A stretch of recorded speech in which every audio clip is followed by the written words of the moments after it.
Meitenes dāmas, publika zina, ko darīt.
Tātad jau 2 minūtes pārvietojās dalībnieku kolona, atskaites punkts priekš manis vismaz ir 7 kalnu divriteņiem uzrakstiem, ja pie kalnu divriteņu maratona uzraksts uz arkas. Startā 2 minūtes jau dalībnieki brauc cauri šai arkai. Nu, pati Asta tikko izkustējās no vietas, tā lēna un mierīgi tikko pati kolonas beigu daļa. Atļaujiet man visu rītdiebraucēju vārdā pateikt lielu paldies visiem, kas strādāja ceļa posma starta gatavošanā, visiem, kas rūpējās par drošību, mediķiem, policistu kungiem, zemesargiem, brīvprātīgajiem un tā tālāk. Mums izdevās kopīgs starts, mums izdevās norganizēt skaistu dienu Cēsīs. Jā. Cerams, ka tā ir vienmēr, ir bijis augstāks, bet lietus it kā neatceros šeit Dzēs pusē. Beidzot arī ugunsdzēsēju mašīnas devās ceļā, viņas nevarēja izbraukt uz kārtējo latviešu stulbu un kulas ugunsgrēkiem.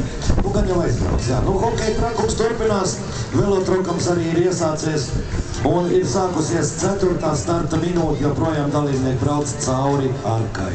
Joprojām. Tad tas nozīmē vismaz 1 minūti, vēl ne 2 braucēji dosies, un tādu nebeidzami straume es neesmu pārliecināts, ka varbūt, ka ir kāds, kas uzdod jautājumu, no kurienes viņi tik daudz te uzradās. Atbrauca no visām Latvijas vietām, no visām iespējamām Latvijas vietām. Var jau būt, ka kaut kas jau no tādām lielākām pilsētām, pat ļoti tālām pilsētām arī nav pārstāvēts šodien. Viņu kārta vēl būs, jūs zināt, ka posmi ir šodien šeit ir 1, pēc tam Sigulda, Krimulda, pēc tam Cēsis, pēc tam mēs būsim Tukumā, Ērļos, Smiltenē. Brauksim, tas ir tas, kas tiek rīkots caur 7 kalnu divriteņu maratoniem, bet ir sportlāta pasākumu virkne. Jūs jau dzirdējāt, laipni aicināts sestdien uz Bitļiem, Valmieras rajonā un svētdien Vecpiebalgā Cēs rajonā atkal ir iespēja pabraukt. Ja kāds grib iesaukt ideāli, iesākt nodarboties ar šādu sporta veidu, ideāli iespēja sacensības Bitļos un Vecpiebalgā ir ideāli iespēja